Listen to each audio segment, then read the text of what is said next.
23 children were discovered locked in the basement of a Georgia plantation in 1864, all bearing the same distinctive features: high cheekbones, pale green eyes, and auburn hair streaked with gold.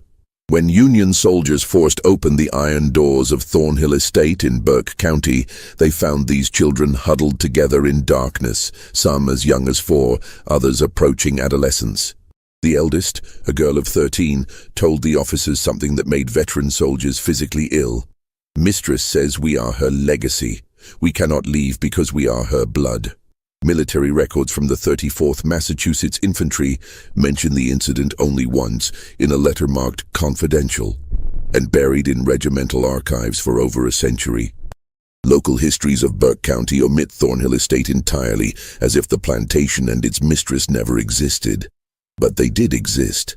And what Catherine Thornhill created in those 16 years between her husband's death and the arrival of federal troops represents one of the most disturbing chapters in American history. A systematic breeding program designed to create generations of enslaved people who could never escape their bondage because they were genetically tied to their owner. Before we continue with the story of Catherine Thornhill and the nightmare she built in rural Georgia, I need you to do something. If you're hearing this story and it's making your skin crawl, hit that subscribe button right now. This channel dives deep into the darkest corners of American history, the stories they don't teach in schools, the secrets buried in courthouse basements and forgotten military records. And I want to know where you're listening from. Drop a comment telling me what state or city you're in. Are you close to Burke County, Georgia? Does your town have secrets like this buried in its past? Let's find out together. Now, let's go back to where it all began. To a cold February morning in 1847, when a young widow inherited a dying plantation and conceived a plan that would haunt Georgia for generations. The winter Catherine Danforth Thornhill buried her husband was the coldest Burke County had seen in 20 years. The Thornhill estate sat on 1,700 acres of red clay soil, 7 miles southwest of Waynesboro, the county seat. In 1847, Burke County was cotton country, though not as prosperous as the Black Belt regions further west. The soil here was tired, overworked by decades of single-crop farming. Plantations that had flourished in the 1820s were struggling by the 1840s, squeezed between falling cotton prices and rising costs. The Mexican War had drawn away laborers, and talk of territorial expansion divided communities along bitter lines. Thornhill Estate had once been among the more successful properties in the region. Catherine's late husband, Jonathan Thornhill, had inherited it from his father in 1838, with 42 enslaved workers, adequate equipment, and manageable debt. But Jonathan had been a poor manager and an enthusiastic gambler. By the time a winter fever claimed him in February 1847, the estate was mortgaged to the hilt. The fields were producing barely enough to feed the workers, and creditors were circling like buzzards. Catherine was 28 when she became a widow. She had married Jonathan when she was 19, a strategic match arranged by her father, Theodore Danforth, a prominent merchant in Augusta. The Danforths were old Georgia money, descended from settlers who had arrived in the 1730s. Catherine had been educated by private tutors, spoke French passably well, and had been raised with expectations of managing a substantial household. What she had not expected was to inherit a failing plantation with crushing debts and a 16-year-old son who looked at her with something approaching hatred. Richard Thornhill was Jonathan's son from his first marriage. His mother had died giving birth to him in 1831, and Jonathan had remarried 5 years later. Richard had never warmed to Catherine, viewing her as an interloper who had replaced his real mother. He was a sullen, bookish boy who spent most of his time in the estate's small library, avoiding both his stepmother and the practical work of running a plantation. Catherine found him weak, impractical, and entirely too sentimental about the enslaved workers. He had once suggested they should be taught to read, an idea so dangerous that Catherine had forbidden him from speaking of it again. The plantation itself reflected its declining fortunes. The main house was a 2-story structure of whitewashed brick, with 6 columns across the front portico, built in 1805 in the federal style. Paint peeled from the window frames, and the roof leaked in 3 places. The furniture inside was a mix of inherited pieces from Jonathan's family and cheaper replacements purchased when the good pieces had been sold to pay gambling debts. Behind the main house stood the kitchen building, the smokehouse, the dairy, and the overseer's cottage, all in similar states of disrepair. Further back, beyond a line of live oaks draped with Spanish moss, were the quarters where the enslaved population lived. In 1847, 31 people remained on the property, 11 men, 13 women, and 7 children. 16 others had been sold off over the previous 3 years to satisfy Jonathan's creditors. Those who remained knew that more sales were coming. Fear hung over the quarters like fog over the Savannah River. Catherine spent the first month after Jonathan's death in a kind of controlled fury. She met with the estate's lawyer, Ambrose Talbot, who laid out her options in blunt terms. Sell the property and the remaining workers to settle the debts, and perhaps have enough left over to live modestly in Augusta under her father's roof. Or find some way to make the plantation profitable again, which Talbot considered unlikely given the state of the cotton market and the estate's depleted resources. Neither option was acceptable to Catherine. Returning to Augusta would mean admitting failure. Living as a dependent spinster in her father's house, forever marked as the widow who couldn't hold on to her inheritance. But she also recognized that traditional plantation management wouldn't save Thornhill Estate. The land was worn out. The equipment was old. The remaining enslaved workers were insufficient in number to work the cotton fields profitably, and she had no money to purchase more. It was during one of these sleepless nights, poring over the estate's account books by candlelight, that Catherine conceived her plan. The idea came to her with the cold logic of desperation. If she couldn't afford to purchase workers, she would breed them, but not in the haphazard way most plantations did it, offering minor incentives for couples to have children and waiting 15 years for those children to become productive laborers. No, Catherine envisioned something far more systematic, more controlled. She would create a population of workers who were biologically tied to the estate, who could never be sold because they were her own descendants, who would have an instinctive loyalty to the plantation because it was literally in their blood. The plan was monstrous, but to Catherine, it was also elegant. She was still young enough to bear children. She would select the strongest, healthiest men among the enslaved population and conceive children with them. These children would be raised knowing their parentage, would be given slightly better treatment than the others to ensure their loyalty, and when they reached maturity, would be paired with enslaved women to produce the next generation. Within 20 years, Catherine calculated, she could have a workforce of 50 or more, all bound to Thornhill Estate by ties that went deeper than legal ownership. She began keeping a journal to work out the details. This was no diary of personal feelings. Catherine was far too practical for that. Instead, she created what she called her cultivation records, filled with calculations, observations, and plans. She wrote in a simple substitution cipher, replacing key words with innocuous agricultural terms. Children became seedlings. The men she selected became rootstock. Pregnancies were plantings. The journal's pages were covered with diagrams that looked like breeding charts for livestock, because that was essentially what they were. Catherine's first selection was a man named Isaac, 24 years old, born on the plantation and known for his physical strength and steady temperament. She summoned him to the main house on a March evening in 1847, after the other workers had retired to the quarters. What happened that night was recorded in Catherine's journal only as first planting completed with rootstock 1, weather clear and mild.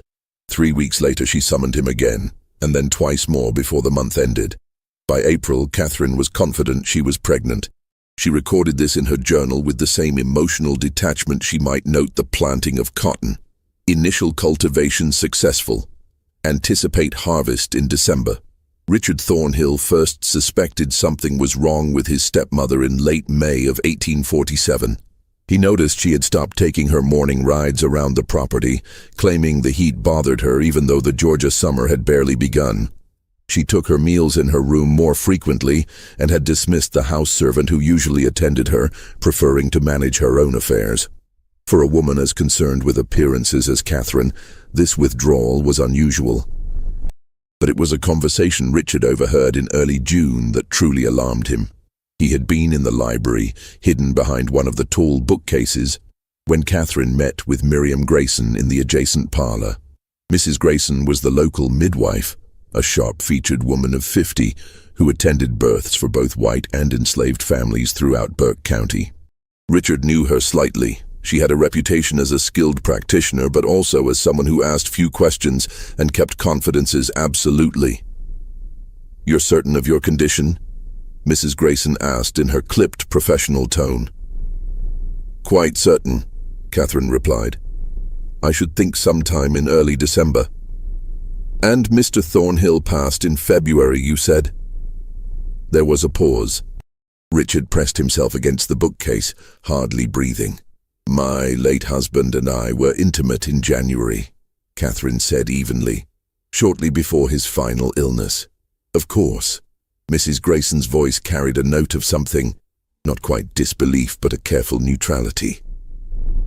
"I'll need to examine you properly, and we should discuss the arrangements for the delivery. Will you want me here at the house?" "I will. And I'll need your discretion, Miriam. Absolutely. You have it, as always." Richard waited until both women had left the room before emerging from his hiding place. His hands were shaking. The mathematics didn't work. His father had been bedridden for the entire month of January, barely conscious most days, racked with fever and chills. Richard had sat with him many nights. There had been no possibility of intimate relations between his father and Catherine, which meant the child Catherine was carrying had been conceived after Jonathan's death, in March or April, with someone else. The implications made Richard sick to his stomach. If word got out that Catherine had conceived a child out of wedlock, the scandal would destroy what little remained of the family's reputation. Creditors would move immediately to seize the property. The Danforth family in Augusta would disown her. But beyond the practical consequences, Richard was appalled by the deception itself. Catherine intended to claim this child as his father's legitimate heir, to lie to everyone, to build her future on a foundation of fraud. He considered his options. He could confront Catherine directly, but he was only 16 and she held all legal authority over the estate. He could go to lawyer Talbot in Waynesboro, but without proof, it would be his word against Catherine's. And as a minor, his testimony would carry little weight. He could write to his grandfather Danforth in Augusta, but Catherine read all outgoing mail from the estate. Instead, Richard began to watch Catherine carefully, looking for evidence, trying to understand what she was planning. He noticed that she summoned Isaac to the main house regularly, always after dark, always when the overseer was away in town or occupied with duties elsewhere on the property. He saw how Catherine's manner toward Isaac was different from her treatment of other enslaved workers, not kind exactly, but less overtly hostile. She spoke to him in full sentences rather than curt commands. By July, Richard was certain. Isaac was the father of Catherine's child. The realization filled him with horror, not just at the violation of social and legal boundaries, but at what it revealed about Catherine's character. She had coldly, deliberately chosen to conceive a child with an enslaved man, to claim that child as her late husband's, and to maintain this lie indefinitely. What kind of woman was capable of such calculated deception? He found part of the answer in early August, during one of Catherine's rare trips to Waynesboro. Richard had been searching for legal documents related to the estate. He had vague thoughts of finding something that might give him leverage over Catherine, when he discovered a leather-bound journal hidden in a locked drawer of Catherine's writing desk. The lock was simple enough for a determined 16-year-old to pick. The journal was written in cipher, but Richard had always been good with puzzles. It took him 3 days, working in secret whenever Catherine was out of the house, to crack the basic substitution pattern. What he read made his blood run cold. Catherine wasn't just having an affair with Isaac, she was implementing a deliberate breeding program.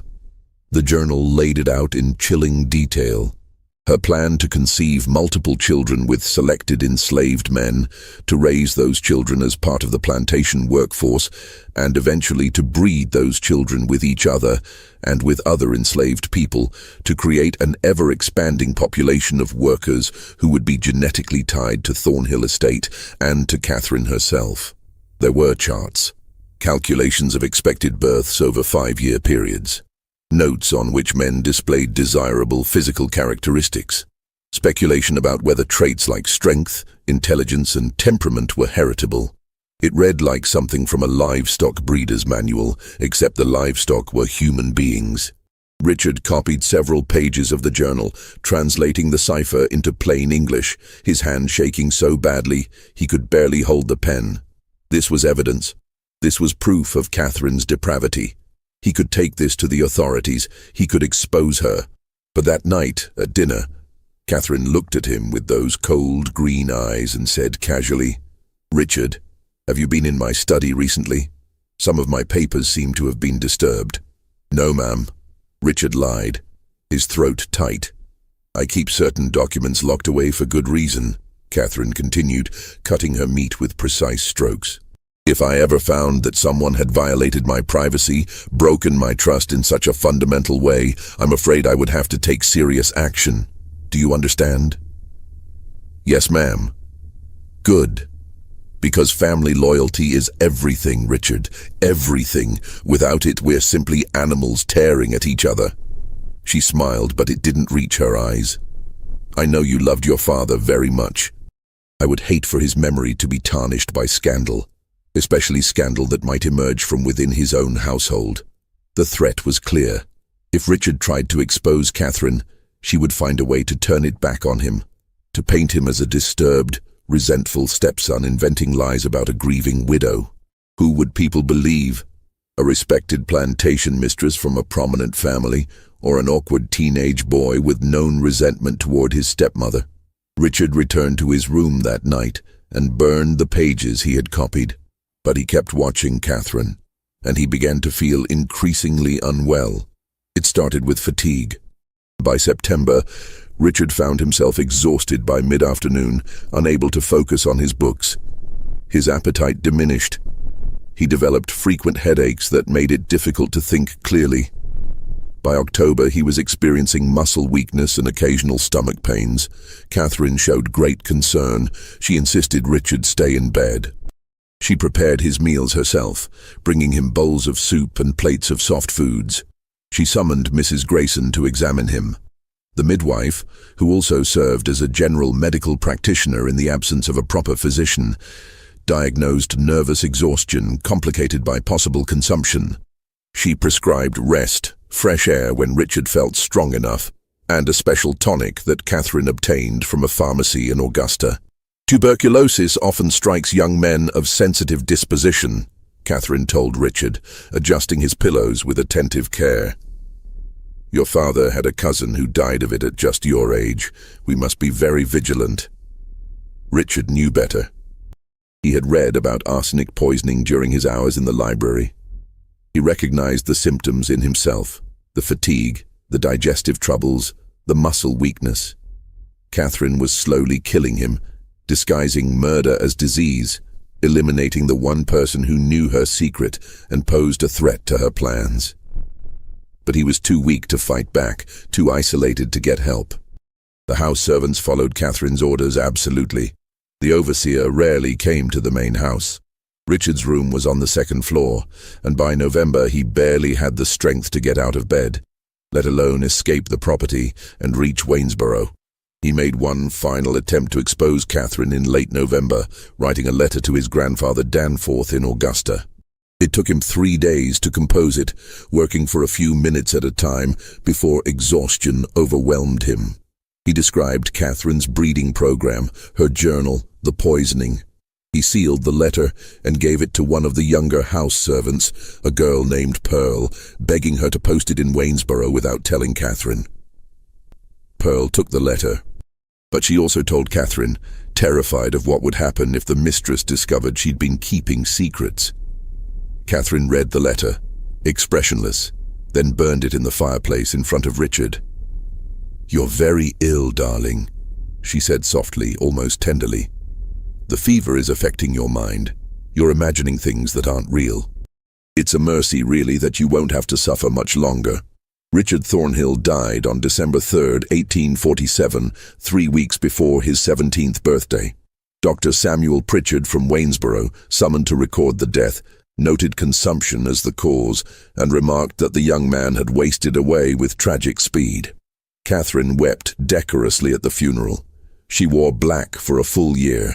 4 days after Richard's burial, Catherine gave birth to a healthy son. She named him Jonathan, after her late husband, and claimed he had been born slightly premature, which explained any questions about timing. Few people in Burke County thought to count backwards from the birth to Catherine's widowhood. Those who did kept their speculations to themselves. It was not the kind of thing one discussed openly. The years between 1848 and 1856 transformed Thornhill Estate in ways that seemed almost miraculous to outside observers. The plantation that had teetered on the edge of bankruptcy slowly regained its footing. Cotton production increased. The enslaved workforce grew. Catherine Thornhill earned a reputation as a shrewd, if somewhat reclusive, plantation mistress who managed her property with uncommon efficiency. But that efficiency came at a terrible cost that no outsider ever saw. Catherine gave birth 4 more times between 1848 and 1853, daughters named Eleanor, Abigail, and Margaret, and another son she called Samuel. Each birth was attended only by Miriam Grayson, who by now was deeply complicit in Catherine's schemes. The midwife received generous payment for her services and her silence, regular fees that far exceeded her normal rates, plus a small cottage on the edge of the Thornhill property where she could live without paying rent. Mrs. Grayson's role extended far beyond delivering Catherine's children. She also performed a darker function, ensuring that enslaved women on the property only gave birth to children who fit Catherine's careful plans. When pregnancies occurred outside Catherine's controlled pairings, and they did, because human beings will form attachments and intimate relationships even in the most oppressive circumstances, Mrs. Grayson provided abortifacients, plant-based compounds that induced miscarriages. She performed these procedures in a small room behind the overseer's cottage, away from the main house, away from witnesses. The women subjected to these forced abortions rarely spoke of them, even to each other. The trauma was profound, the grief unvoiceable in a system that already denied them autonomy over their own bodies. But whispers circulated through the quarters anyway. Stories of women who had been pregnant 1 week and bleeding the next, who were told they had simply lost the babies naturally, though everyone knew Mrs. Grayson had been involved. One woman, named Ruth, tried to resist. In the spring of 1851, she was 5 months pregnant when Catherine discovered that the father was not the man Catherine had designated for her, but instead a young field hand named Samuel, with whom Ruth had formed a genuine attachment. Catherine ordered Mrs. Grayson to terminate the pregnancy immediately. Ruth ran. She made it nearly 4 miles into the pine forests southwest of the plantation before the overseer's dogs tracked her down. She was dragged back to Thornhill Estate, held down by 2 men while Mrs. Grayson forcibly administered the abortifacient compounds. Ruth survived the ordeal physically, but something fundamental broke inside her. She worked mechanically after that, spoke rarely, and died 2 years later during a fever outbreak that swept through the quarters. She was 24 years old, but Ruth's tragedy was just one among many. By 1856, Catherine's program had produced 7 children of her own, all of whom were being raised in a peculiar liminal space. They were legally enslaved. Catherine had registered them as such in the county records, claiming them as children born to enslaved women on the property, which gave her legal ownership of them. But in practice, they lived in the main house, wore decent clothes, ate better food than the other enslaved children, and received informal education from Catherine herself. Young Jonathan, the eldest, was 8 years old in 1856. He was a serious, quiet child who resembled Catherine strongly. The same green eyes, the same auburn hair, the same sharp features. He had no memory of his father Isaac, who had been sold to a plantation in Alabama in 1849. Catherine had found Isaac's presence a complication once his purpose had been served. The money from his sale helped pay down some of the estate's remaining debts. The younger children knew nothing of their true parentage. Catherine told them they were fortunate orphans whom she had taken into her household out of Christian charity. She taught them to read and write, a dangerous illegality in Georgia, where teaching enslaved people literacy was prohibited by law, but Catherine was confident no one from the outside would ever enter her home and discover what she was teaching these children. She was grooming them, preparing them for the next phase of her plan.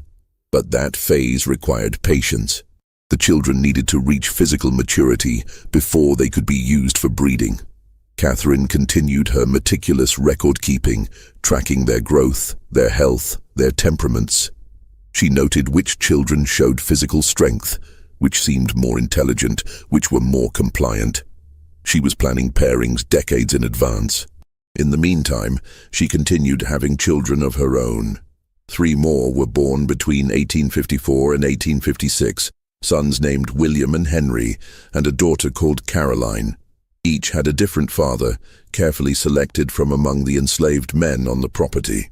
Catherine's criteria were ruthlessly practical: physical health, strength, decent teeth, good eyesight, no obvious impairments. She cared nothing for their personalities or characters. They were, in her mind, simply genetic material to be utilized. The men themselves had no choice in the matter. When Catherine summoned them to the main house, they came, knowing that refusal would mean brutal punishment or sale.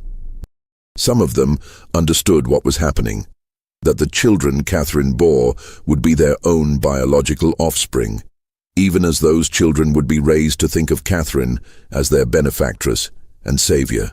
The psychological torture of this situation was extreme. They were forced to become fathers to children they could never acknowledge, never parent, never protect. One man, named Thomas, was summoned to the main house in 1855. He was 26 years old, married to a woman named Hannah who lived in the quarters.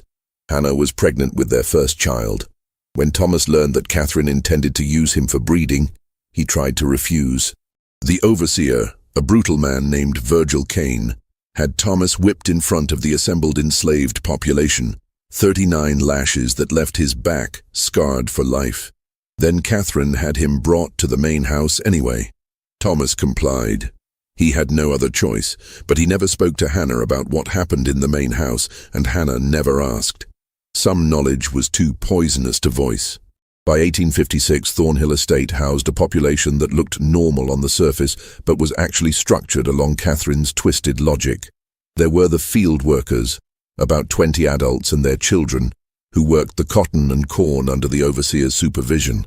There were the house servants, 3 women and 1 elderly man who cooked, cleaned and maintained the domestic space. And then there were Catherine's special children, 10 in total by 1856, ranging in age from 8 years old down to infancy.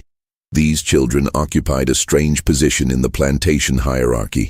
The other enslaved people resented them for their privileges, but also pitied them for what they represented.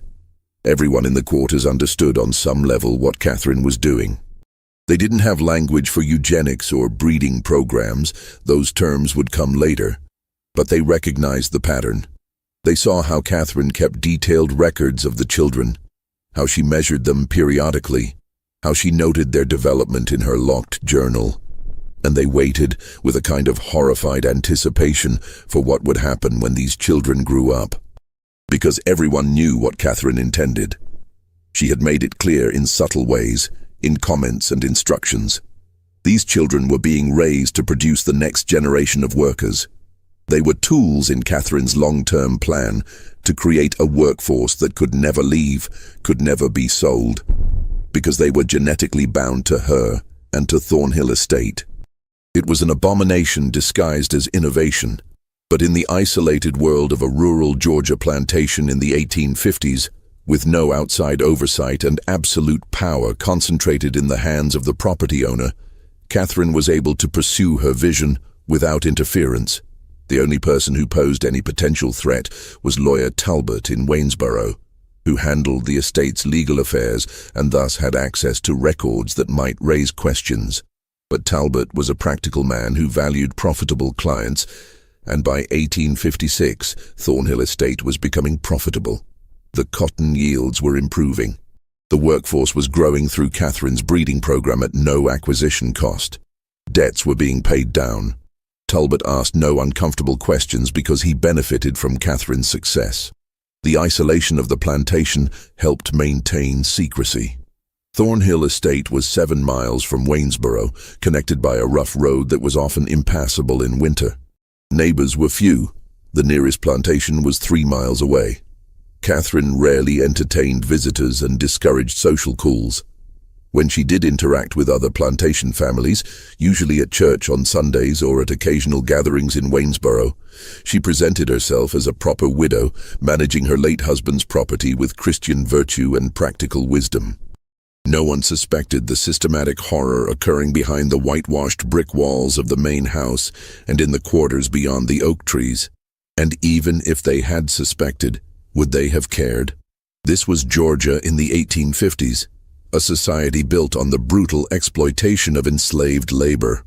Catherine's program was more systematic, more coldly calculated than most, but it was not fundamentally different in kind from what happened on thousands of other plantations across the South.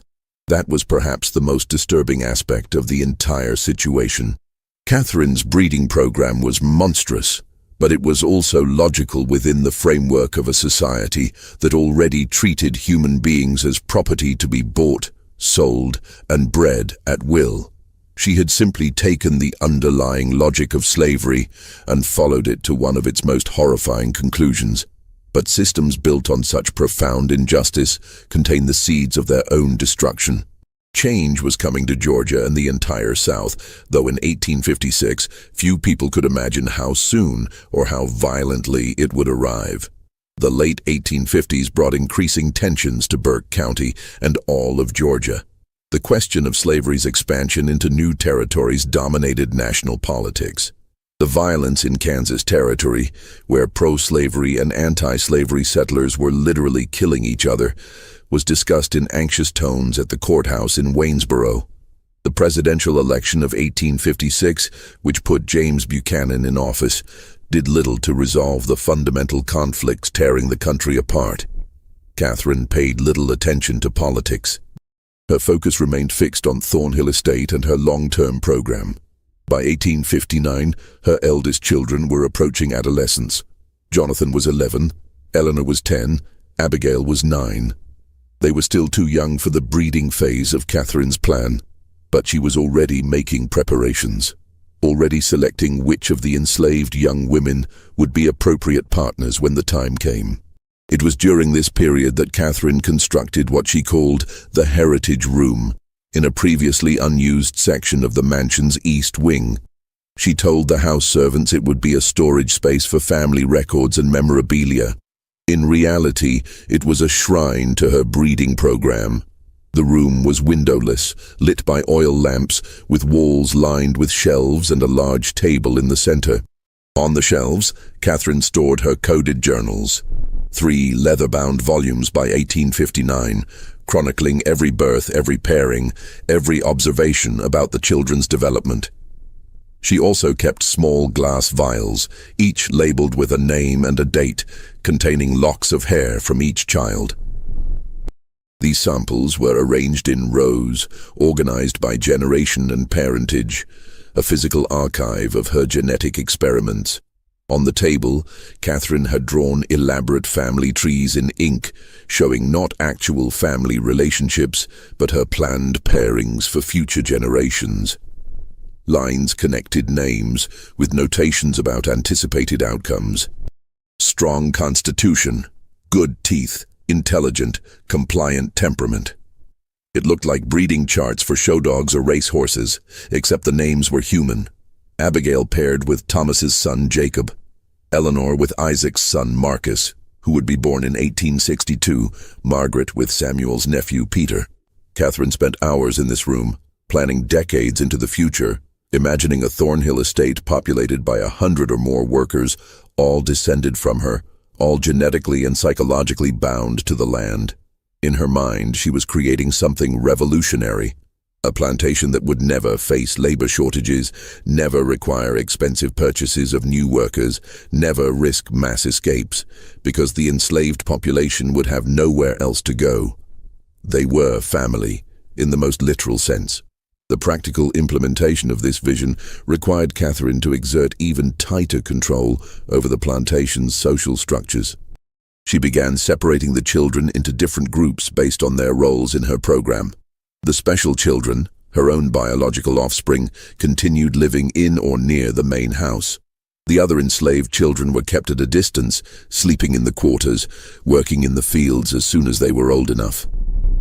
But Catherine needed these other children too. They were necessary for the genetic mixing she envisioned. So she implemented a system of subtle manipulation, offering small privileges to families who cooperated with their pairings, threatening separation and sale to those who resisted. The psychological pressure was immense and constant. A woman named Violet, mother of 3, found herself in an impossible position in 1860. Catherine had decided that Violet's eldest daughter, a girl of 14 named Sarah, should be paired with one of the older field hands, a man in his 30s named Elijah.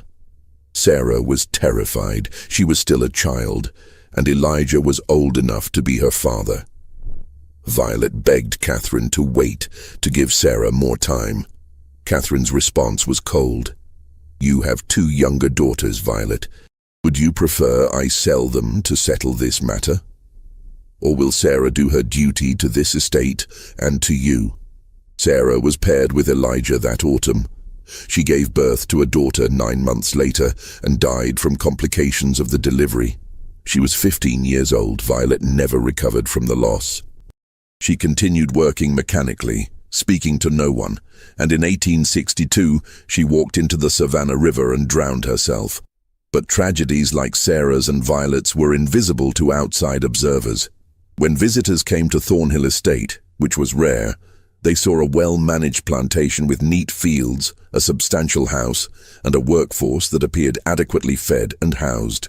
The horror was carefully hidden, buried in the quarters, locked in the heritage room, encoded in Catherine's journals.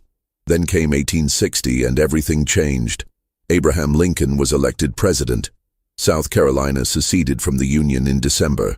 Georgia followed in January 1861, with delegates at the secession convention in Milledgeville voting 208 to 89 to leave the United States and join the Confederate States of America. War came in April with the firing on Fort Sumter. Initially, many Georgians believed it would be a short conflict, a few months, perhaps a year, and the Confederacy would establish its independence. But the war dragged on through 1861, into 1862, through 1863. Young men from Burke County marched off to fight in Virginia and Tennessee. Some returned in coffins. Others didn't return at all. The war disrupted Catherine's plans in ways she hadn't anticipated. The overseer, Virgil Kane, enlisted in the Confederate Army in 1861 and was killed at Shiloh in April 1862. Finding a replacement was difficult. Most able-bodied white men were away at war. Catherine eventually hired an elderly man named Silas Kendrick, who was too old for military service. Kendrick was less brutal than Kane had been, but he was also less effective at maintaining discipline and control. The enslaved population at Thornhill Estate began to sense the shifting power dynamics. News filtered through the slave networks that connected plantations across Georgia, whispered reports of Union victories, rumors that Lincoln had issued a proclamation freeing enslaved people in Confederate territory, speculation about what would happen if the Yankees came south. Catherine tightened her control as best she could. She confined the enslaved population to the plantation, forbidding anyone from leaving, even to visit relatives on neighboring properties. She increased rations slightly to reduce the temptation to run away. and she accelerated her breeding program, pushing some of the children into pairings earlier than she had originally planned. Jonathan, her eldest son, turned 15 in December 1862. Catherine decided he was ready. She had selected a young woman named Rachel, 16 years old, the daughter of one of the field hands. Rachel had no say in the matter. In February 1863, Catherine arranged for Jonathan and Rachel to be married in a ceremony she conducted herself in the main house, a mockery of a wedding with no legal standing, designed purely to give a veneer of respectability to the breeding pairing. Jonathan, who had been raised in isolation from the other enslaved people and taught to think of Catherine as his benefactress, accepted this arrangement without question. He had no understanding of what had been done to him, no awareness that Catherine was his biological mother, no sense of the profound wrongness of the entire situation. Rachel, traumatized into silence, said nothing. But others in the quarters were watching. They saw Catherine pairing these special children, the ones she'd raised in the main house, with the other enslaved young people. They understood this was the next phase of whatever Catherine had been planning all these years. And a quiet, desperate rage began building in the quarters, a rage that would have nowhere to go until circumstances finally shifted in their favor. The spring of 1863 brought terrible news to Burke County. Confederate losses were mounting. The Union Army controlled the Mississippi River after the fall of Vicksburg. In July, Lee's invasion of Pennsylvania ended in disaster at Gettysburg. Shortages of food, cloth, and basic supplies made life increasingly difficult even for white plantation families.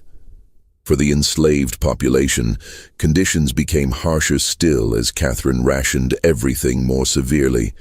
But something else was happening at Thornhill Estate, something Catherine tried desperately to hide from the outside world.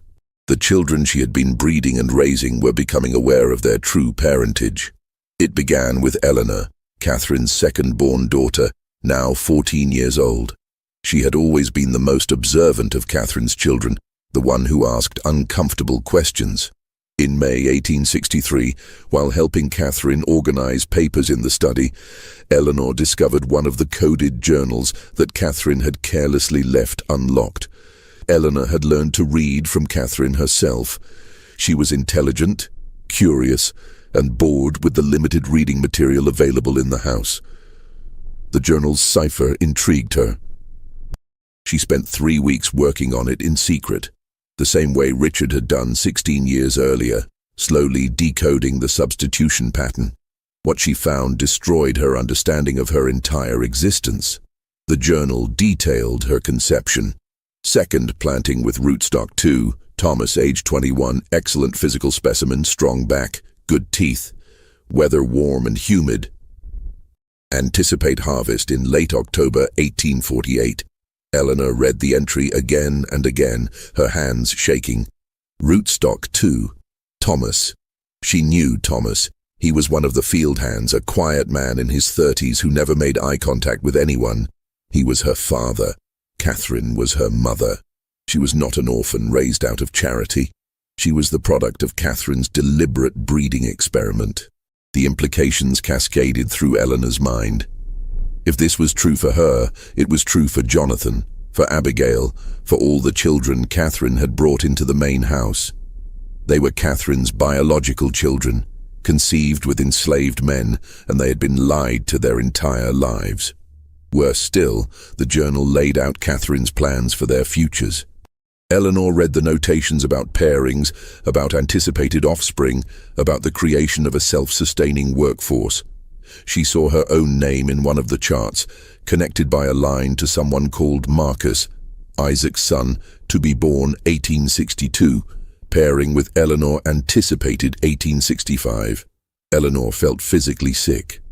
Catherine intended to pair her with a boy who hadn't even been born yet, to force her to have children who would be enslaved on this plantation forever, to turn her into another breeding tool in this nightmare system. She confronted Catherine that night, her voice shaking with rage and horror. "I read your journal. I know what you are. I know what I am." Catherine's face went still, her eyes cold as winter. "You should not have done that, Eleanor. You're my mother. Thomas is my father, and you've been planning to breed us like animals."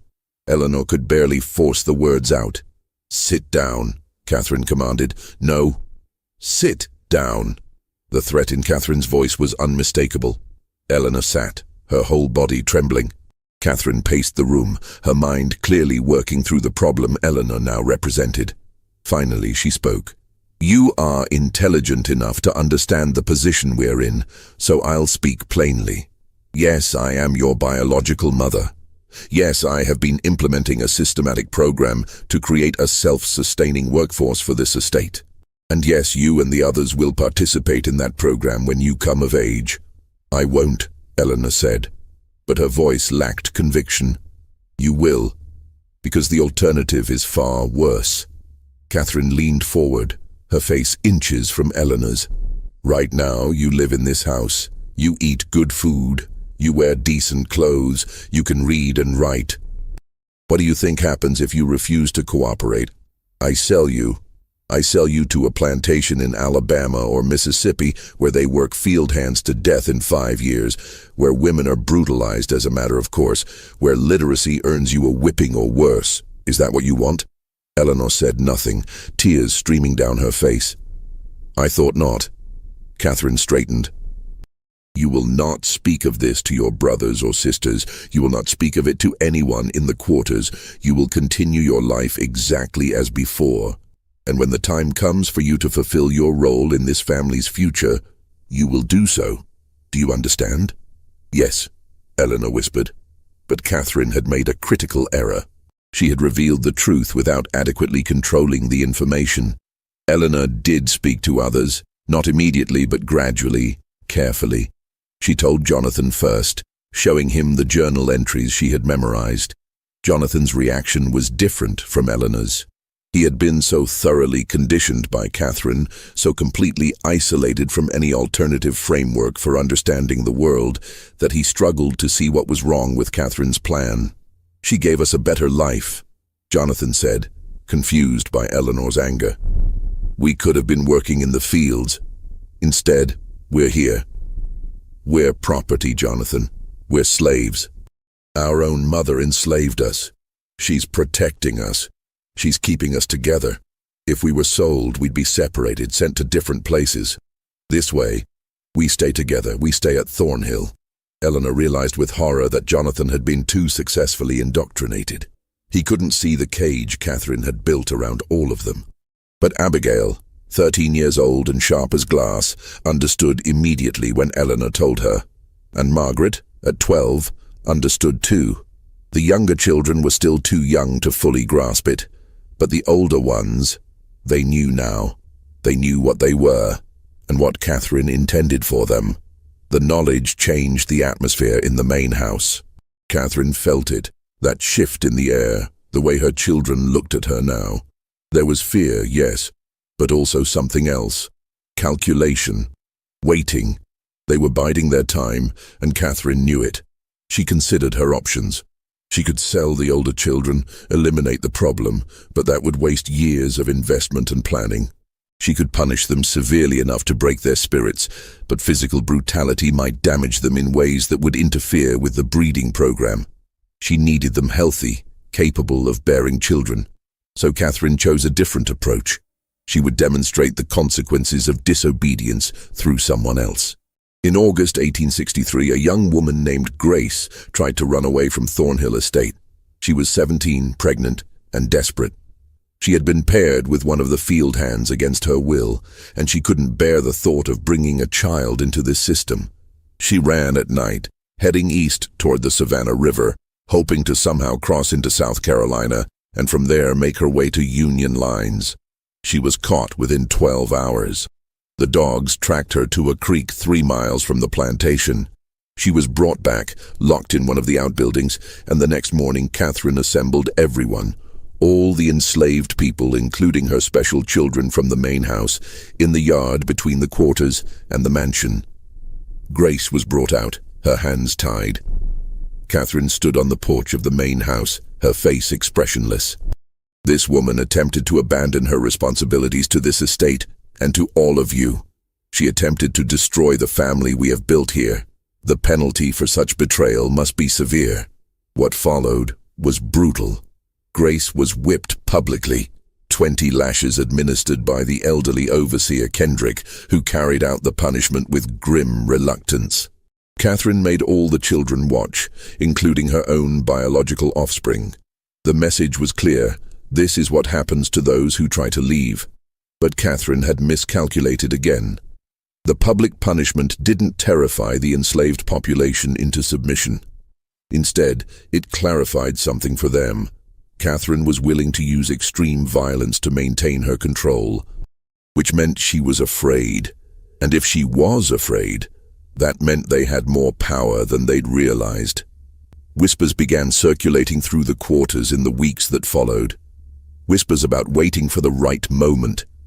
Whispers about what would happen when the war ended, because surely it would end, and surely the Yankees would come south, and surely things would change.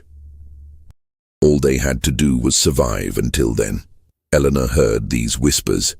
She began spending time near the quarters when Catherine wasn't watching, developing relationships with the other enslaved people she had been kept separate from her entire life. She learned things Catherine had never told her, about her father Thomas, about the other men Catherine had used, about the women who had died or been broken by Catherine's program. One evening in October, Eleanor met with a group of the older enslaved women in the woods beyond the quarters. They sat in a circle in the darkness, speaking in low voices. A woman named Hope in her 40s looked at Eleanor with something between pity and respect. "Your mama, she thinks she made something special here," Hope said quietly. "Thinks she made family. But all she did was make people who hate her in ways she can't even understand." "What happens when the war ends?" Eleanor asked. "Depends on who wins," Hope replied. "Yankees win, we're free. Confederates win, things stay the same or get worse. But either way, your mama can't keep doing what she's been doing. Too many people know. Too many people angry. Something got to break." "What if we made it break?" Eleanor asked. The women looked at her in surprise. Hope leaned forward. "What you saying, child? What if we didn't wait for the war to end? What if we ended this ourselves?" The idea hung in the air, dangerous and intoxicating. One of the younger women, Anna, spoke up. "You talking about running, taking everyone and running? Or fighting?" Eleanor said. "There's only Mrs. Catherine and old Mr. Kendrick. There are 40 of us. And 20 of them are children," Hope said practically. "And where we gonna go? Confederates catch runaways. They kill us or sell us further south. And you think they gonna see you as one of us, or one of them?" The question stung, because Eleanor didn't know the answer. She was Catherine's daughter. She had grown up in the main house. She could read and write. Her skin was lighter than most of the people in the quarters. Would they even accept her if things came to violence? Before Eleanor could respond, they heard footsteps crashing through the underbrush. Everyone scattered, melting into the darkness. Eleanor ran back toward the main house, her heart pounding, wondering if someone had heard their conversation, if Catherine would find out, if everything was about to collapse. But no punishment came. The next day passed normally, and the day after that. It seemed they had escaped detection, but the seed had been planted. The idea that they didn't have to passively wait for external forces to free them. They could act themselves. That idea began spreading through the quarters like a fever. Catherine sensed the change, but couldn't identify its source. She increased her surveillance, had Kendrick patrol the quarters at night, restricted movement even further. The tension at Thornhill Estate grew thicker with each passing week. It was like watching a storm build on the horizon, dark clouds massing, electricity charging the air, everyone waiting for the lightning to strike. The break came in March of 1864, but not in the way anyone expected. A unit of Confederate cavalry came through Burke County, requisitioning supplies from plantations, food, horses, cloth, anything useful for the war effort. Catherine had no choice but to comply. She provided corn, preserved meat, and 2 of the plantation's best horses. The soldiers stayed only one night, camped in the fields beyond the quarters, and departed at dawn. but their presence had consequences. The soldiers spoke openly about the war's progress, and the news was bad for the Confederacy. Sherman was pushing through Georgia. Union forces were closing in from multiple directions. Some soldiers spoke fatalistically about the war being lost, about going home, about the impossibility of maintaining the fight much longer. The enslaved population at Thornhill Estate heard every word. Hope surged through the quarters. Freedom was coming. It might be months or weeks, but it was coming. All they had to do was hold on a little longer. Except Catherine, sensing this hope and terrified by what it meant for her long-term plans, decided to act decisively. If the Confederacy fell, if the enslaved population was freed, everything she had built would collapse. Her special children would leave. Her breeding program would end. 16 years of work would be for nothing. She couldn't allow that to happen. On the night of March 17, 1864, Catherine gathered her biological children in the main house: Jonathan, Eleanor, Abigail, Margaret, Samuel, William, Henry, Caroline, and the 3 youngest who were still infants. 11 children in total, ranging from 16 years old down to 6 months. "Things are going to change very soon," Catherine told them, her voice calm, but her eyes intense. "The war may end badly for us. The Yankees may come. There may be attempts to take you away from me, to destroy our family. I cannot allow that to happen." Eleanor felt ice slide down her spine. "What are you planning?" "We're going to secure our future," Catherine said. "Tonight." She led them to the heritage room in the East Wing, the room none of them except Jonathan had ever been allowed to enter. Catherine lit the oil lamps, illuminating the shelves of journals, the vials of hair samples, the elaborate family trees drawn on paper and pinned to the walls. "This is our legacy," Catherine said. "This is what we've built together, and no one is going to take it from us." From a locked cabinet, Catherine withdrew a small wooden box. Inside were several glass bottles containing clear liquid. "This is a medicine called laudanum," she explained. "In small doses it provides relief from pain. In larger doses it provides eternal peace." Abigail gasped. "You want to poison us?" "I want to protect you," Catherine corrected, her voice taking on an edge of desperation. "If the Yankees come, if they free the others, where will you go? You're not white enough to live in white society. You're not fully black in their eyes either. You'll be outcasts, owned by no one, belonging nowhere. Is that better than staying here, staying together, staying with me?" "Yes," Eleanor said firmly. "Anything is better than this." Catherine's face hardened. "You're too young to understand. All of you are too young. But I am your mother, and I know what's best for this family." She moved toward the bottles, but Jonathan stepped between her and the others. He was 16, nearly as tall as Catherine, and something in his face had changed. "No," he said quietly. "Jonathan, don't be foolish. You understand the plan. You've always understood." "I understood what you told me," Jonathan said. "But Eleanor showed me the journals. I read what you wrote about us. About Father Isaac, about Father Thomas, about all of them. I know what you did. I know what you are. I am your mother." "You're a monster," Jonathan said, and his voice broke on the word. Catherine slapped him, a sharp crack that echoed in the small room. "How dare you? After everything I've given you, after everything I've sacrificed, you sacrificed nothing," Eleanor said, stepping forward to stand beside Jonathan. "You used people. You destroyed them. You destroyed us." Catherine looked at her children, seeing them clearly perhaps for the first time. They were united against her.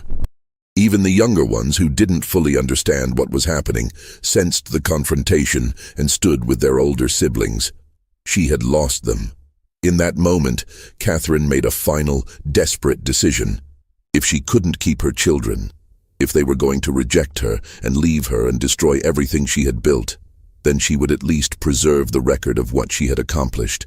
Future generations would know what Catherine Thornhill had created, even if the creation itself had failed.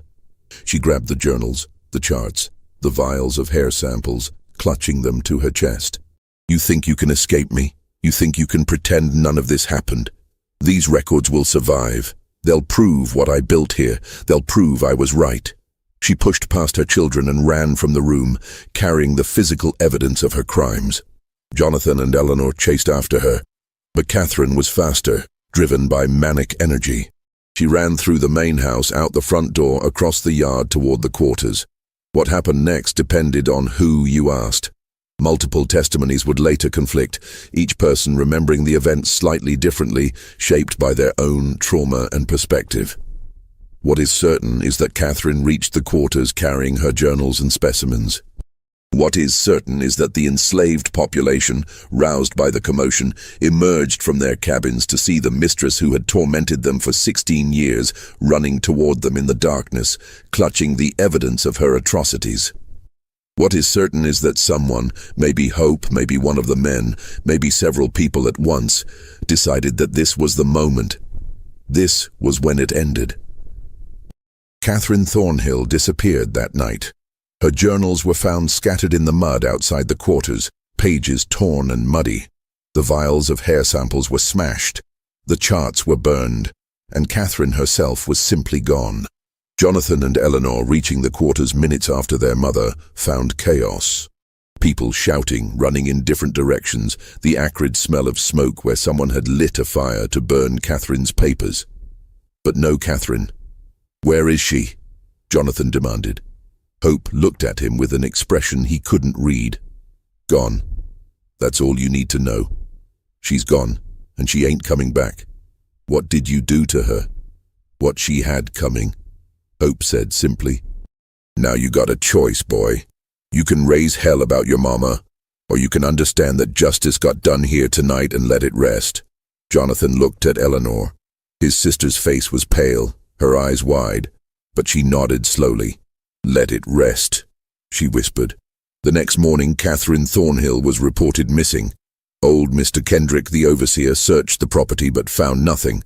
He reported the disappearance to the sheriff in Waynesboro, who came out to investigate, but ultimately concluded that Mrs. Thornhill had likely fled the area in fear of advancing Union forces. A reasonable assumption, given the deteriorating military situation. No one from the quarters spoke of what had happened. Jonathan and Eleanor and the other children said nothing. The official record simply states that Catherine Thornhill disappeared on the night of March 17, 1864, and was never seen again. But everyone at Thornhill Estate knew the truth, even if they never spoke it aloud. Catherine had been killed that night. Her body had been disposed of somewhere on the plantation's 1,700 acres. And her children, her biological offspring, her breeding experiments, her legacy, had chosen to let her murderers go unpunished because they understood that their mother had earned her fate. The war ended 14 months later. General Sherman's army swept through Georgia in late 1864, though they passed 30 miles north of Burke County and never came directly to Thornhill Estate. The Confederacy collapsed in April 1865. Freedom came to the enslaved population of Georgia through a combination of military occupation, the 13th Amendment, and the simple fact that the system of bondage could no longer be maintained. At Thornhill Estate, the transition was complicated. Jonathan, as Catherine's eldest child, had some legal claim to the property, but his status was ambiguous, legally enslaved under Georgia law, but also Catherine's biological heir. Lawyer Talbot in Waynesboro tried to sort out the mess, but eventually gave up. The property fell into a kind of legal limbo. Most of the formerly enslaved population left Thornhill Estate within weeks of emancipation. They scattered across Georgia and beyond, seeking family members who had been sold away years before, looking for opportunities in cities, or simply putting as much distance as possible between themselves and the site of their suffering. Some stayed, at least initially. Hope remained, helping to organize those who had nowhere else to go. Thomas stayed, Eleanor's biological father, who finally, after 16 years, was able to acknowledge his daughter openly. They had one conversation about Catherine, about what had been done to him and to Eleanor, and then they never spoke of it again. The pain was too deep, too tangled with the fundamental wrongness of the entire situation. Eleanor herself stayed at Thornhill Estate until 1867. She learned in those years after the war how to exist as a free person, though the psychological damage of her childhood never fully healed. She eventually moved to Savannah, where she worked as a seamstress and married a carpenter named William Foster. She never had children. She never spoke publicly about her mother or her childhood. When she died in 1903, her obituary made no mention of Thornhill Estate or Burke County. Jonathan stayed at the plantation longer, trying to work the land with a small group of freedmen who remained. But the cotton market was depressed, the soil was exhausted, and the property's reputation had begun to spread through the black community in Burke County. By 1869, Jonathan gave up and abandoned the estate. He drifted west, eventually settling in Texas under an assumed name. He died in 1891, and his few possessions included a small notebook where he had written over and over in tiny script, "I did not choose this. I did not choose this. I did not choose this." Thornhill Estate itself decayed rapidly. The main house was partially burned in a suspicious fire in 1871. The remaining structures fell into ruin. The land was eventually seized for unpaid taxes and sold at auction in 1878 to a timber company that cleared the old-growth trees and divided the property into parcels. But in 1871, something was discovered that brought the entire story back to public attention, at least briefly. A well driller working on a neighboring property accidentally broke through into an old cistern on what had been Thornhill land. Inside the cistern, 30 feet below ground, was a skeleton. The remains were mostly intact, preserved by the cool, dry conditions. They belonged to a woman, probably in her 30s or 40s. Scraps of cloth suggested a dress from the 1860s. A corroded metal locket found near the skeleton contained 2 miniature portraits, a man and a young boy. The coroner in Waynesboro examined the remains and concluded the woman had died from blunt force trauma to the skull. The skeleton was buried in an unmarked grave in the county cemetery. The official record identified the remains only as unknown female, discovered former Thornhill property, 1871. But people in Burke County's black community knew who it was. The story had been passed down in whispers in kitchens and churches, in coded language that protected those who had been present that night in March 1864. They knew Catherine Thornhill had been killed by the people she had enslaved and brutalized. They knew her body had been hidden in a deep well or cistern. They knew justice, of a kind, had been done. Over the years, more information emerged, though always fragmentarily, always incompletely. In 1889, a man on his deathbed in Alabama confessed to a minister that he had helped murder his former mistress in Georgia during the war. He provided no name, no details, but the minister noted the confession in his records. In 1902, a woman in Savannah, Hope's granddaughter, wrote a short memoir that mentioned the night the devil mistress disappeared and nobody mourned her. The most damning evidence came to light in 1923, when a historian researching Burke County's Civil War history discovered a cache of letters in the courthouse basement. Among them was a letter written in 1865 by Union Captain Samuel Reynolds, who had commanded one of the first federal units to enter Burke County after the war ended. Reynolds wrote, "We discovered disturbing evidence at a property called Thornhill Estate, indications of systematic breeding experiments conducted by the late owner upon enslaved persons, including her own biological offspring. The details are too grotesque to relate in full, but multiple witnesses confirmed that the woman, one Catherine Thornhill, had implemented a program to create a self-perpetuating enslaved population through forced reproduction across generations. The witnesses also informed us that Mrs. Thornhill disappeared in March 1864, and though they would not explicitly state what occurred, their meaning was clear enough. I have elected not to pursue the matter further, as it seems to me that whatever justice was enacted upon this woman was well deserved." I have directed my men to say nothing of what we learned here." The letter was filed away and forgotten again until a graduate student found it in 1954 while researching her dissertation on Reconstruction in Georgia. She tried to verify the story, interviewing elderly residents of Burke County who might remember family stories from that era. Most claimed to know nothing. One woman, 93 years old, the great-granddaughter of one of the enslaved people at Thornhill Estate, said only, "Some things happened that needed to happen. Some people did things that needed doing, and that's all that needs to be said about it." The final mystery of Thornhill Estate concerns the 23 children found locked in the basement when federal troops arrived. Captain Reynolds' official report mentions them, as do several letters written by soldiers in his unit. The children were freed and placed with freedmen families in Burke County and surrounding areas. But what happened to them after that is lost to history. Some of them surely survived to adulthood, some likely had children of their own. Which means there are probably people alive today, living in Georgia or elsewhere, who carry Catherine Thornhill's genetic legacy without knowing it.